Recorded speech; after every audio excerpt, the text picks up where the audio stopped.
Hello everyone, welcome to my channel. কেমন আছো সবাই? আশা করছি সবাই ভালো আছো আর আমিও ভালো আছি। আজকে চলে আসলাম আরও একটা নতুন ভিডিও নিয়ে। সকালে সব কাজবাজ হয়ে গেছে, আজকে একটু তাড়াতাড়ি উঠে পড়েছিলাম। আর মেয়ে এখনও ওঠেনি, ও এখনও ঘুমাচ্ছে, ওকে একটু পরেই ঘুম থেকে তুলবো। কাজবাজ সেরে নিয়ে একটু এদিকে গাছপালাগুলো দেখতে এসেছি। আর এই যে ফুলগুলো দেখলে, সেগুলো অনেক দিন ধরে রয়েছে, শীতকাল বলে মনে হয় এখনও ভালো আছে, এক সপ্তাহের বেশি হয়ে গেছে। আর এই যে আমাদের পুঁইশাক গাছ, দেখো পুরো ভর্তি হয়ে গেছে। আমাদের পুঁইশাক খাওয়া হয় না শুধু মিটুলি হওয়ার জন্য। দেখো এখন মিটুলিগুলো ধরেছে, সবে অল্প অল্প ধরেছে। আর আমাদের ঘর থেকে যেহেতু গাছটা দেখা যায়, তাই আর বাইরে বেরোলাম না, ঘরের জানলা থেকেই দেখিয়ে দিলাম। আর একটা জিনিস দেখানোর জন্য বাইরে আসতেই হলো। এই যে আমাদের কুমড়ো গাছে যে কুমড়োটা ধরেছিল সেটা হয়েছে, আর অনেকটা বড় হয়েছে দেখো। আর হয়নি, শুধুমাত্র একটাই হলো। আর এখন শুধু এমনিই ফুল হয়, কুমড়ো আর ধরে না। যাই হোক, সকালবেলাটা না গাছপালাগুলো দেখতে বেশ ভালো লাগে। আর এদিকে আমাদের দোপাটি ফুলের গাছগুলো সব নষ্ট হয়ে গেছে, আর বেশি ফুল হয় না। আগে অনেক ফুল দিয়েছে, তবে এখন আর বেশি হয় না, গাছগুলো নষ্ট হয়ে গেছে। পাতাগুলো দেখো সব নষ্ট হয়ে গেছে।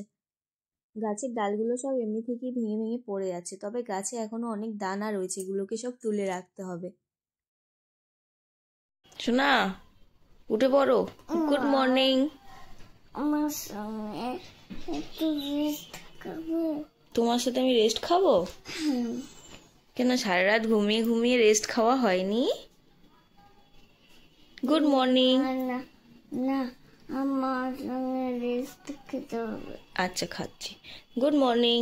Good morning. মর্নিং, আরেকবার বলো গুড মর্নিং। Good morning. ঘুমটা ভালো হয়েছে? না, কোনো ভালো হয়নি। এখনো ভালো হয়নি? কতটা হবে আর? আরো দুপুরে আছে। হ্যাঁ, এখন আর ঘুমিয়ে নাই তো। ও আচ্ছা আচ্ছা। তুমি কি স্বপ্ন দেখেছো আজকে? না স্বপ্ন দেখোনি? না টাইগারের স্বপ্ন দেখোনি? না আচ্ছা। তুমি তো ব্ল্যাঙ্কেটটাও খুলে দিয়েছো, তোমার ঠান্ডা লাগছে? না। তা উঠে পড়ো, সকাল হয়ে গেছে দেখো। আরে তো সকালটা কি হয়েছে? তুমি তো আমার সঙ্গে রেস্ট খাও।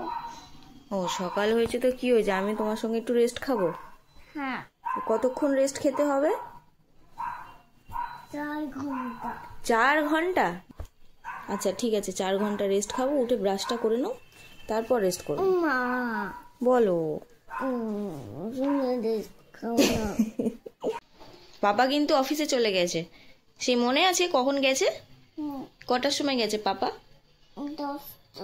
10টার সময়? পাপা গেছে 6টার সময়। ও, তুমি তো আমার সঙ্গে রেস্ট খাবে? হ্যাঁ, খাবো তো। আমার সঙ্গে আরো দূর করতে হবে। কি করতে হবে? আরো দূর রেস্ট হবে। আরো দূর রেস্ট খেতে হবে? হ্যাঁ। পুচকি রানীকে ঘুম থেকে তোলাটাও একটা ঝামেলার কাজ হয়ে গেছে। এখন আর ঘুম থেকে উঠতে চায় না, শীতকাল পড়েছে, আর বিছানা ছেড়ে উঠতে ইচ্ছা করে না। তো অনেক কষ্ট করে ওকে ঘুম থেকে তুলে বিছানাটা গুছিয়ে নিয়েছি। আর এদিকে সব বাসন মেজে মাজা হয়ে গেছে, সে তো অনেক আগেই সকালবেলা করে নিয়েছিলাম। আর এখন পুচকির জন্য ওটস বসিয়ে দিয়েছি ওর টিফিনের জন্য। ওকে ব্রাশ করিয়ে দিয়েছিলাম, এখন আছে ঠাম্মির ঘরে। তো চলো আমি দেখাই ও ঠাম্মির ঘরে গিয়ে কি কীর্তিটা করছে।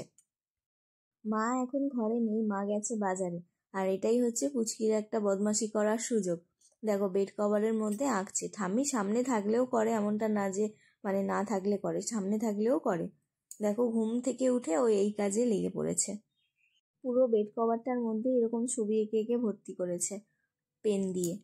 দেখো পুরো বেড কভারের মধ্যে এখানে কি সব কাদের মুখ এঁকেছে। আর সামনে দেখো দেখাচ্ছি, পুরো পেন দিয়ে একদম কালার পুরো ভর্তি করে দিয়েছে, সব পাতা টাতা, হাতির মুখ। আবার হাসছে, আমি ওকে দেখাচ্ছি বলে বলছে আমি করেছি আমি। এখনো ওর আঁকা শেষ হয়নি, অনেকটা জায়গা ফাঁকা আছে, তো সেগুলো এখন ভর্তি করতে হবে একে একে, তো সেই কাজটাই এখন ও করছে। সকালবেলা ঘুম থেকে উঠেই শুরু হয়ে গেছে ওর দুষ্টুমি। আর এদিকে আমি ওটসটা বানিয়ে নিয়ে চলে এসেছি ঘরে। ওকে এখন টিভিটা চালিয়ে দিয়েছি, তা না হলে সেই দুষ্টুমি ও এখন করতেই থাকবে। এখন টিভির দিকে মন দিয়েছে, কার্টুন দেখছে, আর আমি এদিকে বসে বসে ওকে খাইয়ে দিচ্ছি। টিফিনটা এখনও একা একা করতে পারে না, মানে চামচ দিয়ে খুব একটা ভালো করে খেতে পারে না। ভাতটা একমাত্র খেতে পারে, তাও অনেকটা আস্তে আস্তে খায়। এখন একদম অন্যদিকে আর মন নেই, শুধু টিভির দিকেই তাকিয়ে আছে। ওকে খাইয়ে দাইয়ে তারপর আমরা খেতে বসলাম। তবে আজকে টিফিন কিনে আনা হয়েছে পরোটা আর তরকারি। পরোটাটা খেতে বেশ ভালো লাগে, মানে বাইরের কেনা টিফিন খেতেই আমার বেশি ভালো লাগে, তো আজকে সেটাই কিনে আনা হয়েছে। সব সময় আবার হয় না, যখন ইচ্ছা হয় তখন কিনে আনা হয়। আর টিফিন করে নিয়ে এদিকে চলে এসেছি রান্না করতে। মা অনেকক্ষণ আগেই বাজার থেকে চলে এসেছে, আর এদিকে সবজি টবজিও সব কেটে রেডি করে দিয়েছে। আমি শুধু মাছটাকে ধুলাম। প্রথমে ভাতটা বসিয়ে দিয়েছি, আর এদিকে বসিয়েছি মাছ ভাজা। মাছগুলো এত তেল ছিটায় গায়ে, সেই জন্য আমি ঢাকা দিয়ে দিয়ে মাছ ভাজা করে নিচ্ছিলাম। 4টে মাছ একসাথে দিয়েছি, আর মাছের মাথাটা রয়েছে, ওটা আবার লাস্টে ভাজবো। আর এদিকে আমার ভাতটাও ফুটে গেছে। মাছের ঝোল হয়ে গেলে আবার একটা চচ্চড়ি হবে, সেই সবজিটা মা কেটে দিয়েছে এখানে। আর মা এখন কি করছে চলো দেখাই। সাথে আবার পুচকিও বসে আছে, ওর তো এসব দেখতে ভালো লাগে, সেই জন্য মা এনেছে এই ছোটো ছোটো মাছ। আর মাছ নিয়ে খেলা করতে পুচকি ভীষণ ভালোবাসে, তো এখন হাত দেয়নি, এমনি বসে বসে দেখছে আর বক বক করছে। ওর ঠাম্মিরও বেশ ভালো লাগে, একটু গিয়ে কোম্পানি দেয়, নাহলে একা একা বসে বসে মাছ কাটতে হয়। রোদের মধ্যে বসে বসে মাছ কাটছে। এদিকে আমার মাছ ভাজা হয়ে গেছে, আর মাছের ঝোলটাও আমি বসিয়ে দিয়েছি। আর তার মধ্যে আমার ভাতটাও হয়ে গেছিলো, ভাতটাও নামিয়ে নিয়েছিলাম। এই যে দেখো ভাত হয়ে গেছে, আর মাছের ঝোলটা হলে হয়ে যাবে। আর একটা চচ্চড়ি, মানে যেটা মা এখনো মাছ কাটা হয়নি, সেটা হচ্ছে মা করবে। আমি পুচকিকে যাব স্নান করানোর জন্য। আজকে মাছের ঝোলের মধ্যে একটুখানি পালং শাক দেবো, সেই জন্য কেটে রেডি করে রেখেছি। আর দেখো কার কার এই জিনিসটা দেখে ছোটবেলার কথা মনে পড়ছে বলো।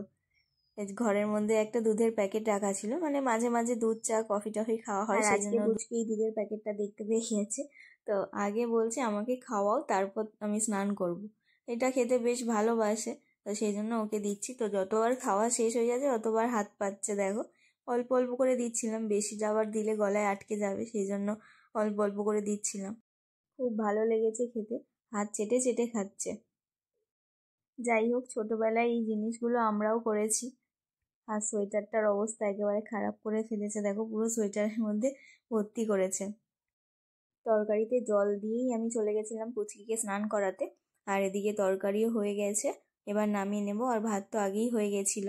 আর তারপর আমি স্নান করে পুজো টুজো দিয়ে এসে দেখলাম যে মাও মানে চচ্চড়িটা করে নিয়েছে। তবে চচ্চড়িটা মাছ দিয়ে করেনি, মাছের আলাদা টক বানিয়েছে, আর এমনি চচ্চড়িটা করেছি সবজি দিয়ে। দুপুরবেলা খাওয়া দাওয়া করে ঘুমিয়ে পড়েছিলাম। আবার সন্ধ্যেবেলা বাড়িতে একটা প্রোগ্রাম ছিল, আজকে পুচকির কাকিয়ার বার্থডে, সেটাই বাড়িতে সেলিব্রেট করা হচ্ছিল। আর দুটো কেকের মধ্যে দুটো নাম লেখা, একটা হচ্ছে মেঘা আর একটা ঈশিতা। মানে ওর বাড়ির ডাক নাম হচ্ছে মেঘা, সেই জন্য ওর মা যে কেকটা এনেছে সেটা হচ্ছে মেঘা লিখে এনেছে, আর এটা হচ্ছে দেওর মশাই এনেছে, সেই জন্য ঈশিতা লিখে এনেছে। তো দুজনে ভয়ে পেছনে দাঁড়িয়ে পড়েছে, মানে পুচকি রানিও কেক কাটার জন্য রেডি, কারোর বার্থডে হলে তো ও আগে যায় কেক কাটতে, সেই জন্য বাড়িতে যারই বার্থডে হোক না কেন তার সাথে সাথে ওরও হয়ে যায়। আর এই কেকটা দেখো ক্যালেন্ডার কেক এনেছিল, তবে উপরটা না মানে কাগজ দেওয়া ছিল, কেকটা কাটছিল না, সেই কারণে সেটাকে তুলে দিতে হলো। যাই হোক, দুটো দুরকম কেক, একটা চকলেট কেক আর একটা হচ্ছে ম্যাঙ্গো ফ্লেভার ছিল। কেক কাটার পর পুচকির কাকিয়া সবাইকে কেক খাওয়াচ্ছিল, সেটা দেখে দেখে পুচকিও আবার খাওয়াচ্ছিল সবাইকে। যাই হোক, বাড়িতেই ছোটোখাটো করে সেলিব্রেট করা হলো। প্রত্যেক মাসে মাসেই আমাদের বাড়িতে বার্থডে হচ্ছে, মানে অক্টোবর মাসে পুচকির বার্থডে গেল, নভেম্বর মাসে পুচকির কাকাইয়ের বার্থডে গেল, ডিসেম্বর মাসে পুচকির কাকিয়ার, আবার জানুয়ারিতে আমার, মাঝখানে ফেব্রুয়ারিটাই বাদ, পুচকির পাপার আবার বার্থডে হচ্ছে মার্চ মাসে। আর এদিকে আমার জায়ের মনে হয় কেকটা খুব ভালো লেগেছে, তাই আঙুল চাটতে খুব ব্যস্ত। আর পুচকি আবার কেকের উপরে যে ফুলগুলো আছে সেটা চাইছিল, সেগুলো খাবে। তো যাই হোক, চলো আজকের মতো ভিডিওটা আমি এখানেই শেষ করছি। ভিডিওটা তোমাদের কেমন লাগলো কমেন্ট করে আমাকে জানিও, ভালো লাগলে অবশ্যই একটা লাইক করো।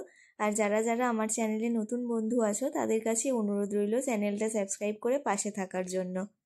চলো তবে আজকের মতো টাটা, সবাই খুব ভালো থেকো, সুস্থ থেকো, আর দেখা হবে নেক্সট ভিডিও।